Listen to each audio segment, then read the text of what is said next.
traumatisme chez les parents quand on leur annonce le diagnostic qui est que leur enfant porte un handicap.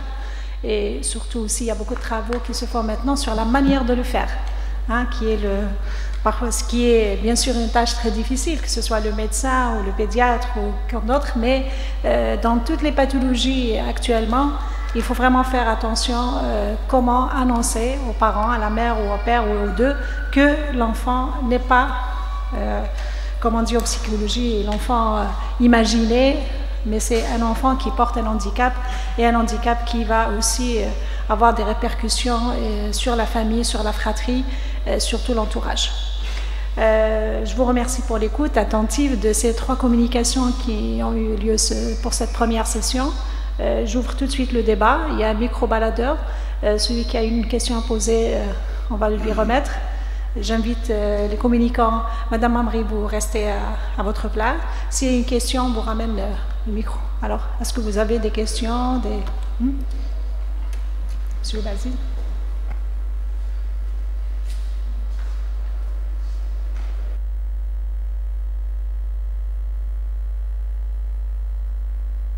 Voilà, salam alaikum, صباحكم بالخير.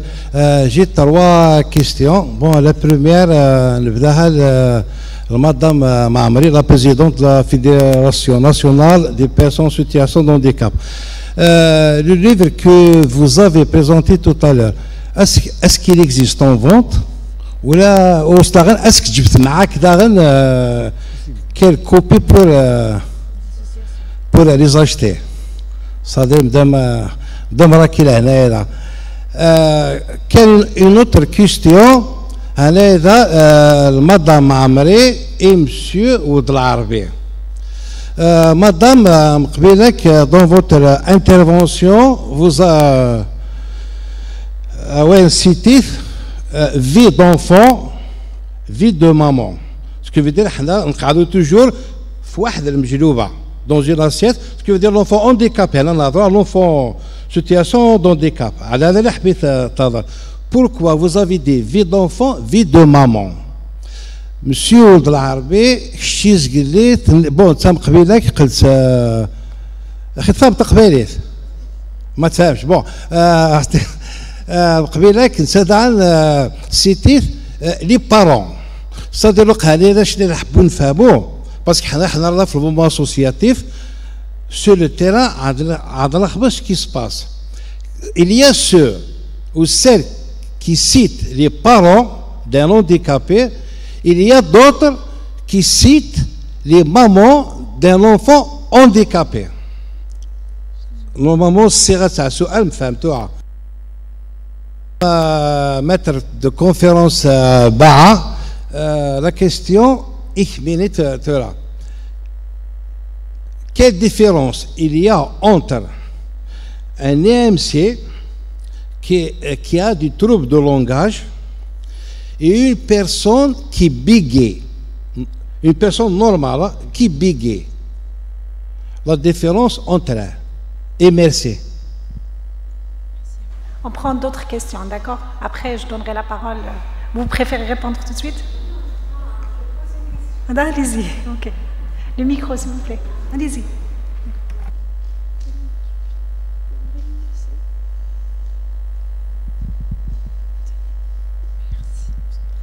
Alors, docteur c'est ça. Je voudrais, vous avez soulevé la question des ergothérapeutes. Et c'est vraiment des professionnels qui participent à l'apprentissage de l'autonomie de toutes les personnes en situation de handicap et donc aussi les enfants IMC. Je voudrais dire que nous avons en Algérie eu des psychologues depuis 30 ans ou plus. Ce n'est pas une nouvelle spécialité. Malheureusement, je ne sais pas ce qui s'est passé. Il y a eu déviation de leur métier. Et j'ai même été un jour à l'hôpital d'Azur-Plage et j'ai rencontré donc des psychologues, des ergothérapeutes. C'était devenu non pas des professionnels qui accompagnent les personnes handicapées à l'autonomie dans tous les actes de la vie quotidienne et même au-delà, c'était devenu des kinés, des membres supérieurs. C'est-à-dire que le kiné prend en charge les membres inférieurs et les kinés, c'était l'ergo qui prenait. Je trouve que c'est une déviation très grave. Je ne sais pas comment ils se sont... C'est comme si ils avaient morcelé la personne en deux personnes, en deux parties. Moi, je prends les jambes et toi, tu prends les bras, ce qui est inimaginable. Deuxièmement, toujours les ergots.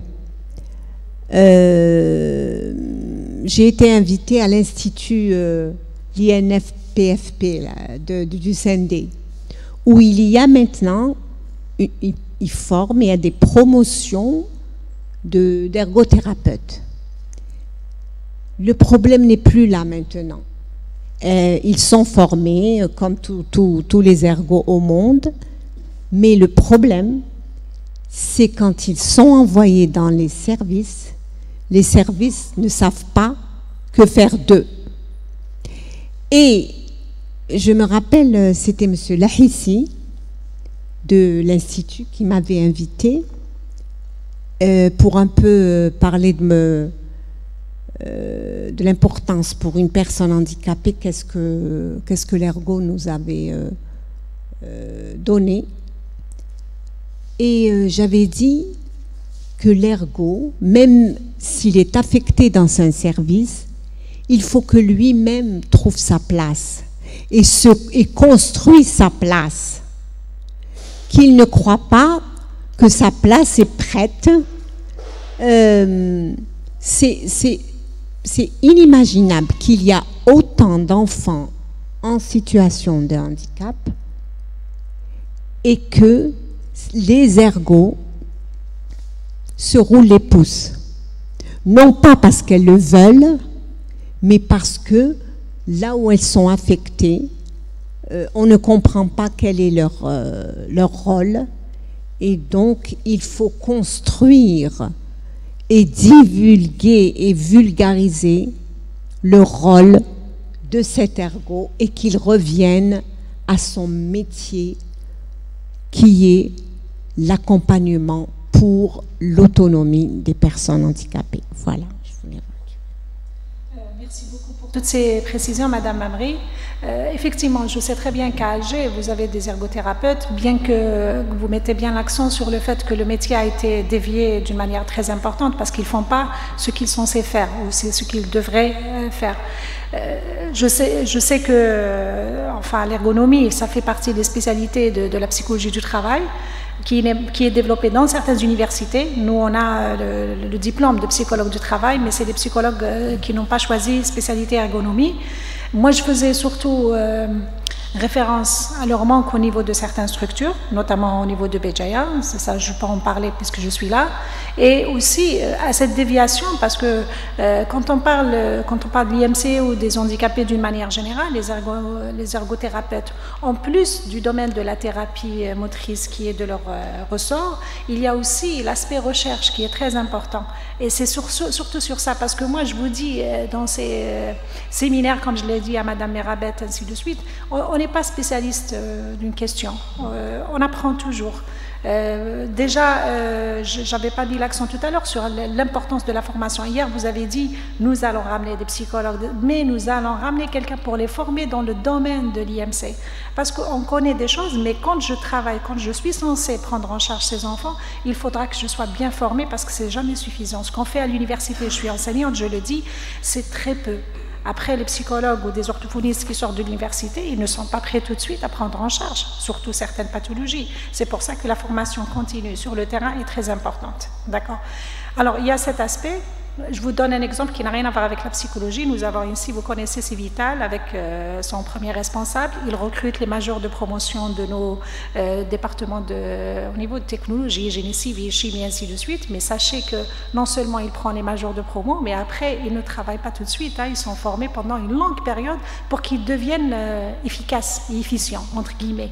C'est ça le problème de la formation à l'université. On ne forme pas des personnes qui sont tout de suite prêtes à travailler et à être efficace surtout. Autre chose, c'est effectivement, comme je vous ai dit, il y a cette déviation de la fonction. On est formé dans un domaine, mais une fois qu'on est recruté, parfois on passe à autre chose. En tout cas, merci pour toutes ces clarifications. On continue. Oui, madame.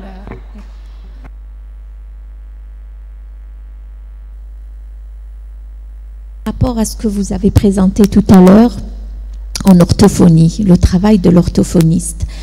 À Alger, j'ai une fois l'occasion de visiter un service de pédopsychiatrie où j'ai vu l'orthophoniste travailler avec un enfant autiste et donc qui lui apprenait, tout en sachant que les parents étaient dehors, qui attendaient, donc les parents n'étaient pas associés. Et donc l'orthophoniste essayer d'expliquer à l'enfant, lui montrant des images et de dire Kharoufun dejajatun qittatun, donc elle lui expliquait, et donc pour développer un peu ça. Et en sortant, je me suis posé cette question. Je me disais, est-ce que l'enfant, quand il va rentrer à la maison, le kharouf machi le kbsh, dejaja machi jaja, donc c'est pas la même chose. Alors, j'ai posé la question à l'orthophoniste. J'ai dit, est-ce qu'on n'est pas en train de rendre plus difficile encore la tâche de l'enfant? Alors, elle me dit, non, nous le préparons à la rentrée scolaire. Donc, du coup, j'aimerais aussi savoir ici comment que ça se passe, parce que moi, j'ai été un peu étonnée de voir cette méthode de travail quand on parle de l'arabe classique et qu'à la maison, c'est pas du tout la même chose, surtout quand il s'agit d'un enfant kabyle. Je suis sûre qu'à la maison, on va parler kabyle. Quand il s'agit... Donc, du coup, associer les parents. Quelle est la langue? On aura sûrement des orthophonistes qui parlent kabyle, des orthophonistes qui parlent, et donc on doit s'adapter. Ça, c'est un premier constat. Le deuxième constat, je vais parler par rapport à l'annonce. L'annonce du diagnostic et l'accompagnement des parents. Sachez que c'est quelque chose de très important. Et que, parce que quand on s'attend à un enfant idéal, après l'accouchement, et quand il y a ce problème qui survient à la naissance, donc du coup, on ne va pas dire à cette maman, parce que moi je pense qu'il n'y a pas une annonce, mais il va y avoir une série d'annonces. Parce qu'on va annoncer au tout début, on va lui annoncer un diagnostic. On ne va pas dire, on ne va pas parler de handicap du tout, parce qu'il n'est pas mis en situation avec l'environnement pour parler de l'handicap. Donc on va lancer un diagnostic, on va lui dire peut-être, je pense qu'il y a une manière de le faire. Et ça ne s'improvise pas. Ça peut faire le biais d'une formation. Le médecin doit être formé. Et puis au sein du service, il faut savoir qui fait l'annonce. Le médecin avec le psychologue, qui fait l'annonce et comment la faire. Il y a une technicité, il y a un savoir-faire, il y a toute une formation par rapport à ça. Donc, c'est très important que nos professionnels soient formés par rapport à cette annonce, mais non pas annoncer et jeter comme ça en pâture les mamans et enfin les familles, mais les accompagner. Parce que dès qu'on va annoncer, il faut tout de suite qu'il y ait des mots qui vont réconforter. Mais n'ayez crainte, cet enfant va être suivi, n'ayez crainte. Donc, il faut toujours apporter du positif à côté pour justement aider ces mamans et ces parents à surmonter ce grand problème. Je vous remercie. Est-ce qu'il y a d'autres questions, s'il vous plaît? La demande juste avant. Alors, bonjour tout le monde. Ensuite vous, ensuite Monsieur Mazouzi, c'est ça? Ok. Comme ça, je me présente. Je suis la mère d'une fille qui est MC. Ma question, est-ce qu'il y a une école spéciale pour ces enfants? Puisque Anaïs, ma fille, il parle très bien, il prononce les choses, il a une mémoire. Et il a déjà appris Qassaman, les chiffres, les chansons. Mais le problème, beaucoup plus, c'est les mains. Ils ne peuvent pas écrire ou bien le coloriage. Et je ne sais pas si c'est un problème beaucoup plus ophtalmo, puisqu'il a un strabisme, ou bien neurologie, ou bien je ne sais pas comment, puisqu'ils ne savent pas les limites. Quand il fait le coloriage, il prend pas sur le... ça t'a fait les limites, tu colorer, tu dépasser les limites.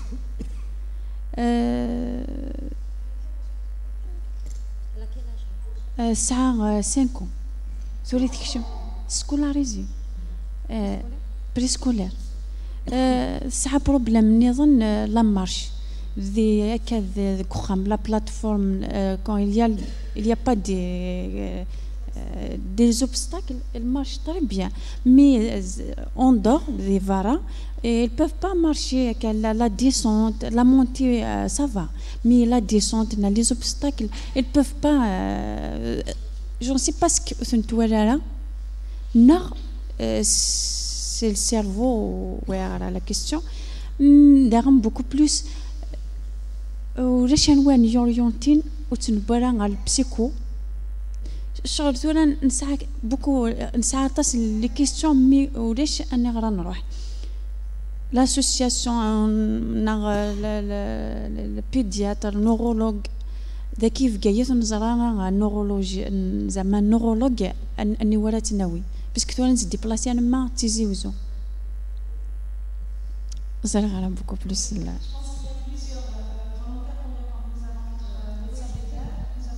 Il va d'abord poser la question.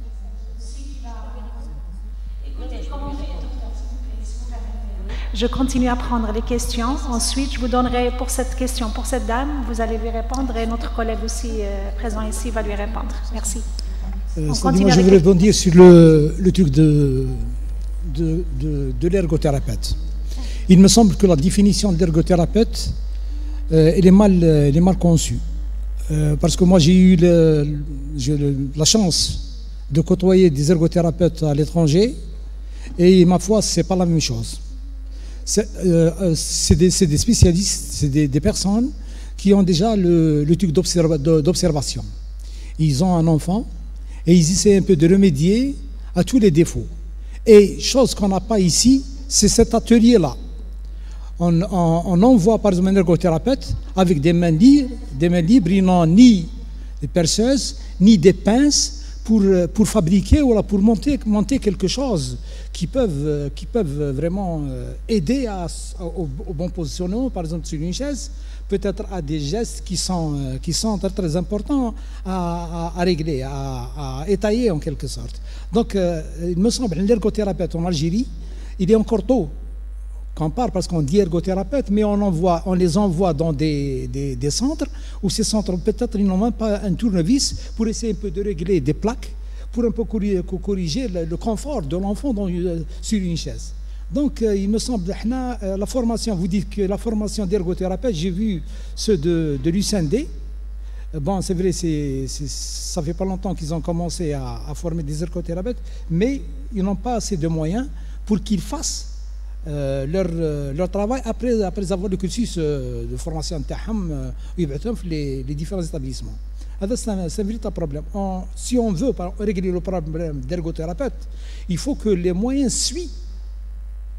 نبعث واحد انا avec un stylo ورقه ونقولوا vous êtes ergothérapeute واش حيكوريجي ما عندوش un morceau de bois même pas pour ranger avec le morceau de bois يحطوا pour corriger la bonne position de l'enfant.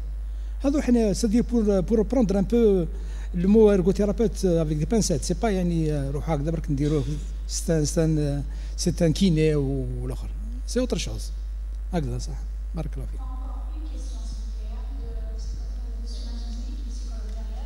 On s'arrête pour répondre, ensuite on va reprendre, s'il vous plaît. D'accord? Si vous permettez. Sinon, on va oublier ce qu'on nous a déjà demandé. Bonjour, c'est M. Mazouzi, psychologue clinicien à l'EHS de l'éducation et le matin. Tout d'abord, je tiens à remercier l'association des IMC pour cette fameuse initiative, parce que c'est une première. Je vous encourage, bien sûr, si qu'un début, il ne faut jamais se décourager. Donc, il faut aller toujours, il faut aller toujours en avant. Bon, je reviens, moi, toujours à la question des ergothérapeutes. Je tiens, bien sûr, à rejoindre l'avis de Mme Amri, oui, le problème des ergothérapeutes.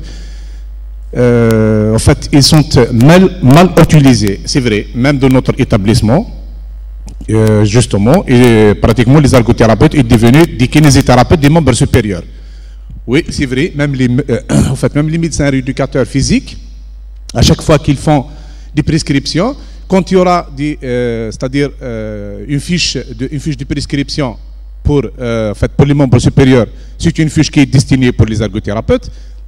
Et c'est une fiche, c'est une fiche des membres inférieurs, c'est une fiche qui est destinée pour les kinésithérapeutes. Mais moi, je ne blâme pas les ergothérapeutes parce que c'est un problème de l'établissement. Par exemple, je prends un exemple de l'établissement, de notre établissement, il n'y a pas d'espace. Donc, ils sont utilisés dans le même plateau que les kinésithérapeutes. Donc, il était obligé de travailler comme le travail d'un kinésithérapeute.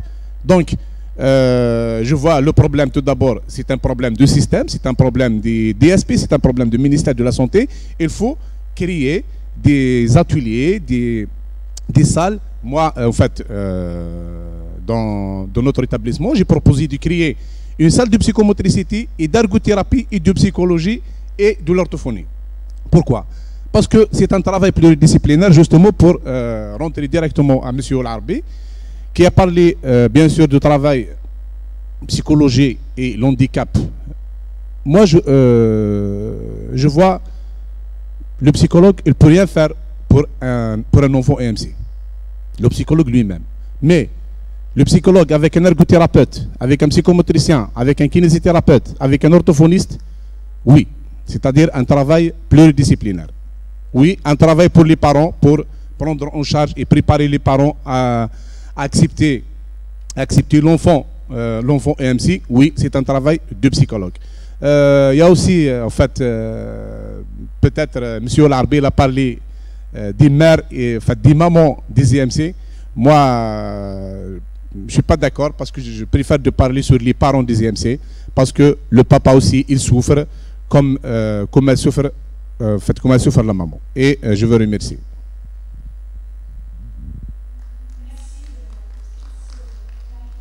Finalement, j'ai prononcé le terme ergothérapeute et tout le débat a tourné autour.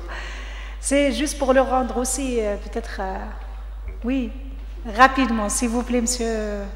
Il nous reste une deuxième session, il ne faut pas l'oublier. Oui. De travail, les psychologues de travail. C'est tout à fait différent, oui. L'ergothérapie et la psychologie du travail. Oui, oui. La psychologie du travail en Algérie, c'est des personnes formées pour travailler dans les établissements, enfin dans l'administration, comme des administrateurs. Et l'ergothérapie, oui, c'est la psychologie de travail et de l'adaptation de l'enfant. C'est tout à fait différent. Et merci. C'est différent, je le sais. Moi, j'ai dit l'ergonomie est une spécialité accordée dans le cadre de la psychologie avec les psychologues de travail. D'accord. Du moins en Algérie. Ailleurs, je ne sais pas. On s'arrête, mais après, on va reprendre avec une ou deux questions. Je pense que la majorité des interventions, celle de Mme Amri, celle de notre collègue aussi, c'était des clarifications par rapport à l'ergothérapeute.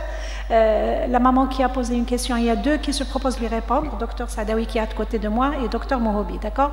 Alors, Dr Sadawi, qu'est-ce que vous allez répondre à la maman? Ensuite, vous donnez, s'il vous plaît, le micro à Dr Mouhobi pour qu'elle réponde aussi de ça. Donc, concernant votre fille, je vois qu'elle est quand même dynamique, Allah Ibarak. Donc, à 5 ans, je ne sais pas si elle est en train de fréquenter une école préscolaire. Est-ce que vous l'avez... Donc, elle est en préscolaire, c'est déjà bien. Mais dans tout ça, il ne faut pas se dire qu'il faut attendre à ce qu'elle ait tous les moyens pour qu'elle puisse être insérée dans une école. Donc tout à l'heure, vous parlez d'écoles spécialisées. Il faut jamais penser à une école spécialisée. Surtout que maintenant, c'est à la mode. Chaque pathologie cherche à trouver une école où ils mettront rien que des enfants atteints d'une pathologie X. Au contraire, on a eu cette expérience à Sétif où on parle d'éducation inclusive. Quand on dit éducation inclusive, c'est-à-dire il faut essayer d'adapter l'école à l'enfant et non l'inverse. Donc il faudrait que cette école ait des moyens, par exemple d'accessibilité, il faut qu'elle y ait un auxiliaire de vie si elle n'arrive pas à écrire, il faudrait en même temps l'aider en classe. Donc je vois que votre fille, normalement, elle devrait être l'année prochaine scolarisée en première année et je vous assure qu'elle va progresser plutôt que de la mettre dans une école où il n'y aura que des enfants IMC. Pour l'écriture, ce n'est pas un problème. L'essentiel qu'elle est intelligente. Pour ces examens, donc normalement, il y a une auxiliaire qui va répondre à sa place. Et bien sûr, il faut bien sûr l'initier, pourquoi pas. Je vois qu'elle tape bien sur la tablette. Oui.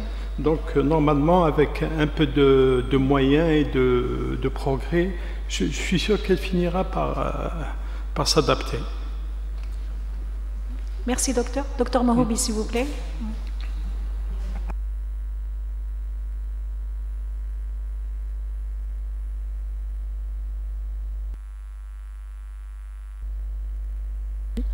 Donc je lui demanderai de se rapprocher de l'association qui essaie de mettre en œuvre justement cette école inclusive, des auxiliaires de vie pour ce genre d'enfants, ce qui lui facilitera beaucoup la tâche. Donc elle se met en contact avec l'association, à partir de là, c'est à l'association de l'aider.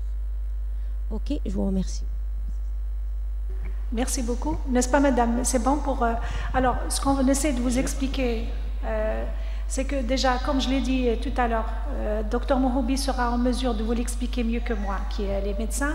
Elle vous expliquera déjà le problème neurologique, de quoi il s'agit. On a dit qu'il n'y a pas une seule forme d'IMC, il y a plusieurs formes et la gravité aussi, elle est différente. Dans le cas de votre fille, étant donné qu'elle a, comme vous dites, elle a acquis la marche, elle parle bien, elle est au préscolaire. Maintenant, elle a des petites difficultés concernant la motricité fine, c'est-à-dire l'écriture. Par exemple, dans le coloriage, elle dépasse. L'espace qui te colorie, ainsi de suite. Tout ça, c'est vrai. Ces difficultés vont un peu influencer le parcours scolaire. Mais le parcours scolaire, je rejoins le Dr Saadawi, maintenant on est dans l'inclusion, on n'est plus dans les classes spécialisées. Quel que soit l'handicap d'un enfant, l'essentiel c'est de l'intégrer, de l'inclure. Il doit être dans l'école normale, dans une classe normale, mais elle aura besoin d'une petite aide. Ça peut être avec un auxiliaire scolaire qui va l'aider pour écrire les cours, ainsi de suite.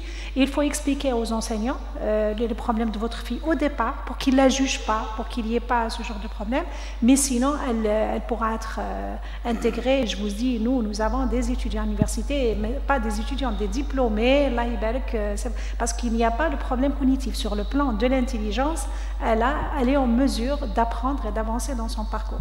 Docteur Saadawi. Oui, bien sûr. Excusez-moi, je vais profiter de votre gentillesse, mais je dois absolument intervenir. Oui, écoutez, c'est exclusivement pour Madame Avré, hein? Pas tout le monde. Parce que vraiment, c'est une opportunité. Merci encore à l'association de nous avoir réunis. Mais nous avons un projet sur l'accompagnement des enfants handicapés à la scolarité. Et c'est pas l'idéal. Il n'y a pas d'AVS. Il faut former des AVS parce que quelque part on est en train de dire que c'est l'école idéale, l'enseignant. Il faut préparer tout ça.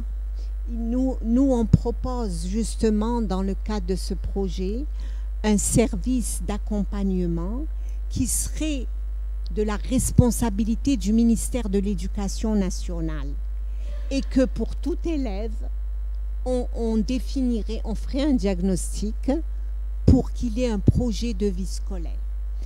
Je reviens à la dame qui disait que son fils ne respectez pas un peu le cadrage dans le coloriage.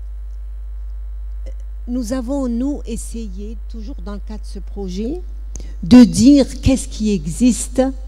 Par exemple, un double décimètre qui, avec ventouse, qui permet aux enfants IMC de pas trop... qui lui permet de vraiment être plus précis. Je vous dis que ça existe, qu'il y a, et ça se vend, parce que j'ai vu sur Internet, il y a des grosses gommes. Moi, ce que je propose... Il y a un matériel pédagogique, effectivement, Voilà. qui est didactique, en fait, qui est fait spécialement, oui. Mais ce que je vous propose, Madame Seba, Madame voilà, c'est que quelque part à l'université, il y ait une recherche sur des solutions. Ça, c'est indéniable. Il faut associer maintenant l'université pour qu'elle propose des solutions à ses enfants. Et c'est bien beau de parler d'éducation inclusive, mais il faut avoir l'environnement, il faut avoir le matériel, il faut avoir la volonté d'insérer ces enfants. Ils n'ont pas leur place, ce n'est pas vrai. Et je vais vous dire, nous avons diagnostiqué 30 enfants dans le cadre du projet. Nous sommes partis chez eux. Vous savez, et je ne vous parle pas des enfants IMC qui ont beaucoup de difficultés. Je vous parle d'un enfant myopathe qui a juste des difficultés d'écriture. Eh bien, la maîtresse, quand vous imposez, elle le met au fond de la classe et elle lui dit de dormir. Je tape pas sur les enseignants, mais personne ne lui a présenté cet enfant. On le lui a imposé.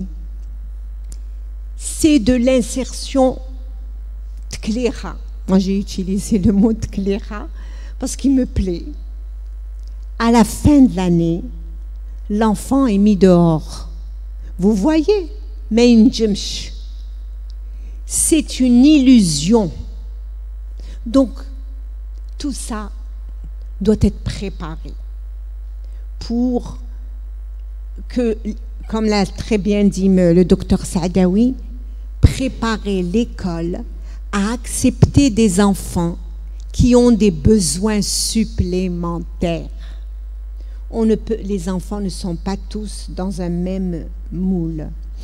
Et je reviens à l'intervention de monsieur le psychologue de l'hôpital d'Ilmaten. Nous avons interpellé, j'ai fait une lettre, l'institut qui forme les ergots.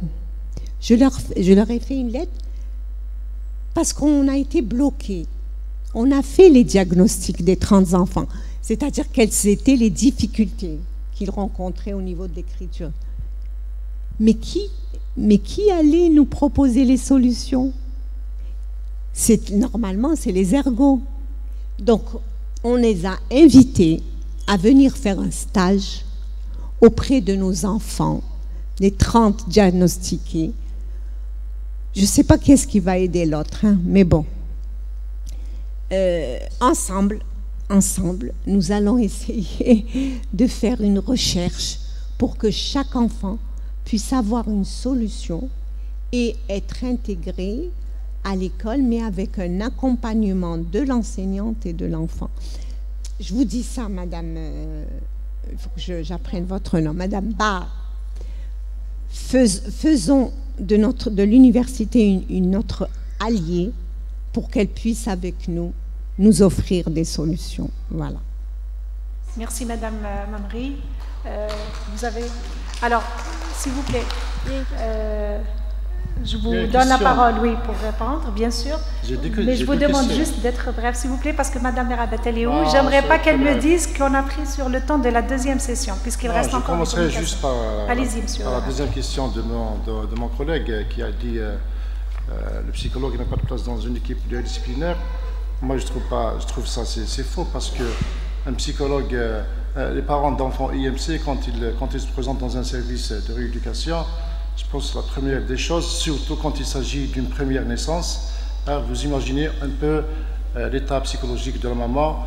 Parfois, elle voit ça comme un échec de mariage et même le papa qui a des idées un peu noires par rapport à l'avenir de son mariage. Et parfois même, ils ont des idées que les enfants qui vont venir ils vont être des enfants IMC.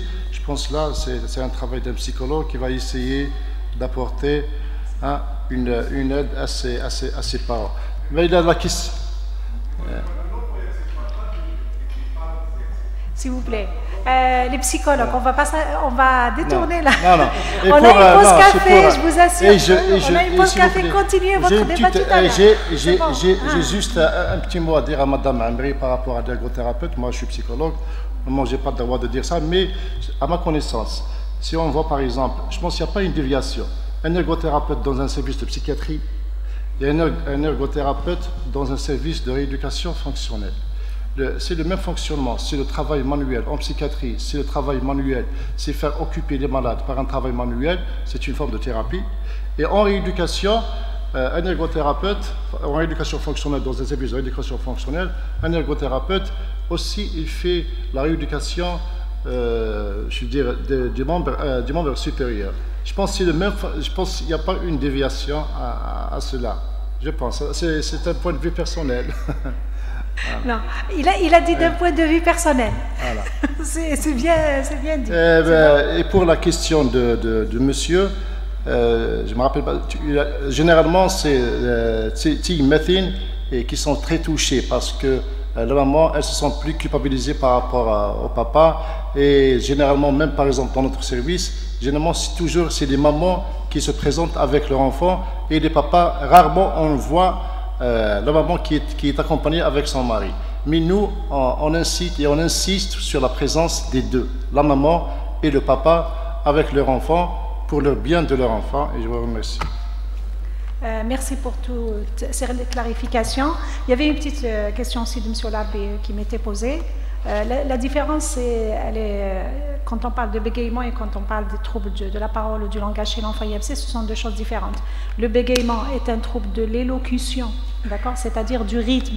Un enfant ou un même adolescent ou même adulte qui a un bégaiement, c'est une personne qui développe normalement le langage sur le plan expressif comme sur le plan de la compréhension, et il n'y a pas d'autres pathologies associées. Seulement, au moment de parler, il y a un problème de rythme ou d'élocution, ce qui veut dire qu'il y a des blocages. Après, il y a plusieurs types, soit il s'arrête au début de la phrase, soit il s'arrête au court, tonique, totonique ou clonique, ainsi de suite. Bien sûr, nous, quand on prend en charge les enfants pour bégaiement, on ne les prend pas très tôt parce qu'au départ, il ne faut pas trop avancer. Quand l'enfant est jeune, 3 ans, 4 ans, il y a beaucoup d'enfants, au cours de l'acquisition du langage, ils bégayent, mais ça finit par partir ce qu'on appelle un bégaiement physiologique. Il y a aussi parfois les enfants vus après la naissance d'un frère ou d'une sœur, après, il y a des comme ça. Souvent, on conseille aux parents la natation. Pourquoi la natation? Parce que dans le problème du bégaiement, il y a un problème de respiration, et dans la natation, la première des choses qu'on vous apprend, c'est la respiration abdominale. Et ensuite, quand arrive la scolarisation et que l'enfant continue à bégayer, là, il y a une prise en charge, notamment par l'orthophoniste qui est basé sur la relaxation, sur le travail sur l'élocution, sur le rythme. Il y a des techniques aussi sur lesquelles on travaille, surtout quand le bégaiement persiste, pour permettre à la personne de s'exprimer en utilisant certaines techniques pour un petit peu dépasser les différents blocages. Il est juste noté qu'à partir de l'adolescence ou l'âge adulte, souvent on fait appel aussi aux psychologues parce qu'il y a un travail de thérapie, comme j'ai dit tout à l'heure. Les pathologies, tous les types de pathologies posées par l'enfant, il y a certains problèmes qu'il faut prendre en charge. Arrivant à l'adolescence, il y a de nouveaux problèmes qui vont apparaître parce qu'il y a l'image de soi, c'est la relation à l'autre, les relations avec les pères, c'est-à-dire les personnes du même âge, les garçons avec filles avec garçons. Et là, il y a de nouvelles choses qu'il faut prendre en considération. Dans le cas du bégaiement, on fait appel aussi au psychologue qui fait aussi un travail avec nous. Voilà. Pour arrêter avec ça, je pense que pour ce qui est dit depuis tout à l'heure, on a essayé de répondre à tout le monde. Mais là, oui, Madame Merabet, c'est elle qui me dit, est-ce qu'on permet encore une question? Une dernière question.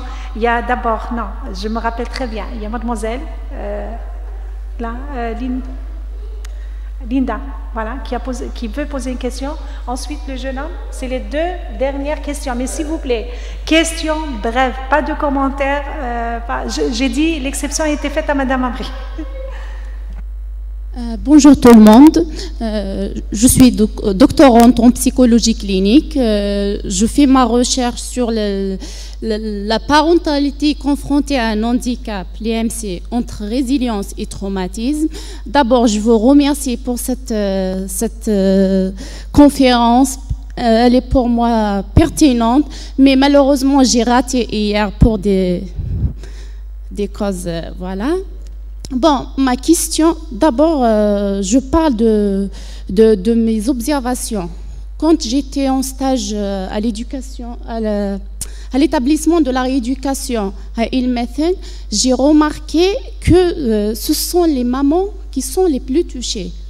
Je veux rejoindre l'avis de M. Mazouzi. Je ne mets pas à l'écart les parents, les papas, mais ce sont les mamans qui sont les plus touchées. Donc, j'ai fait 8 mois de stage, donc j'ai constaté que pour la majorité des mamans, elles ne sont pas satisfaites de la rééducation. Donc, elles sont toujours dans l'incertitude. Donc, il n'y a pas... elles ne voient pas l'amélioration. Je parle de mes cas, parce que j'ai travaillé sur la parentalité. Donc, toujours, elles sont dans l'incertitude. Donc, elles viennent d'avoir l'information sur leur enfant. Donc, elles disent toujours, on passe notre temps ici sans rien de fruits. Donc, pour eux, la rééducation elle-même, elle ne se fait pas. Donc, je pose la question, je pose la question, comment on peut aider ces mamans, aider la parentalité des enfants EMC sur le plan psychologique? C'est ça ma question, et je vous remercie. Une deuxième, et on s'arrête. Le jeune homme. Alors, merci. Donc, je vais être très très bref, vu j'ai des remarques, mais je préfère ne pas s'étaler. Donc, je me présente. Je m'appelle M. Atoui. Je suis psychomotricien au CHU de Béjaïa. Donc, je suis très déçu. Je vais aller directement répondre à la maman d'Anaïs. Donc, je suis opérationnel depuis 2015. Je me pose la question, comment il n'a pas été orienté au CHU, vu la disponibilité d'autres acteurs de santé qui peuvent donner énormément, examiner ou juger si sa petite fille, vu psychomotricien, vu la disponibilité des tests psychomoteurs, il y a des échelles qui vont juger, qui vont quantifier le potentiel de la petite, et on va la juger si, enfin, vu la... Et pas juger, vous allez évaluer. Aider, voilà, aider, faire ce qu'on peut. Donc ma question, pourquoi comment il n'a pas été orienté au CHU? Et aussi, je tiens à insister sur le travail pluridisciplinaire que je juge très très important. Ça ne sert à rien que chacun travaille dans son coin. J'exerce depuis 2015. Des fois, je me retrouve à gérer, je sais pas, des mamans qui craquent, d'un accompagnement psychologique, des cas sociaux. Autre chose, j'ai un ami orthophoniste qui exerce en Libéral, c'est un excellent orthophoniste. Et bien, par hasard, il ne m'a pas invité. Il a commencé, donc il reçoit ses malades, ses enfants. Et bien, par hasard, je suis passé, j'ai vu qu'il installe mal ses enfants. Il veut aider, mais à la fois aider l'enfant, mais avec, vu l'ignorance. Mais pourquoi? S'il y a la concertation interprofessionnelle, on va tout d'abord peut-être penser comment l'installer d'abord l'enfant et puis l'aider à son langage. Donc, enfin, je me porte volontaire et disponible pour la dame et pour tous les parents. Je suis psychomotricien au CHU de Béjaïa. Je laisse mes coordonnées pour enfin. Et merci. Merci beaucoup. Eh ben, finalement, on arrive à trouver quelques solutions. Eh ben, moi, enchantée, monsieur le psychomotricien. Personnellement, je ne savais pas qu'il y avait un psychomotricien à l'hôpital. Et ça fait plaisir parce que ça fait un moment qu'on parlait aussi à Béjaïa du manque de ces professionnels. Hein. D'accord? Très bien. Alors, le psychomotricien, déjà, il est disponible à madame, s'il vous plaît, celle qui a discuté tout à l'heure. Vous allez continuer ça pendant la pause café. N'est-ce pas, madame Erabet? Vous voulez prendre la parole? Ah, d'accord. Oui.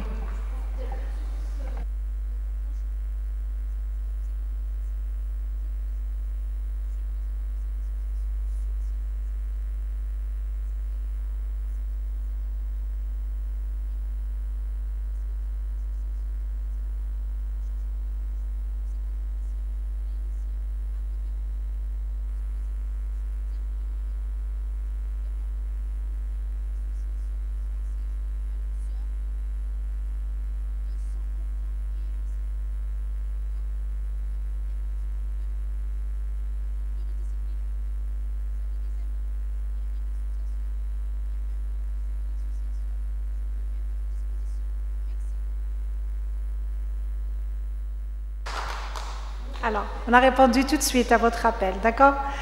S'il vous plaît, madame Manish, vous m'excusez, ce n'est pas pour... je sais que le débat commence à être très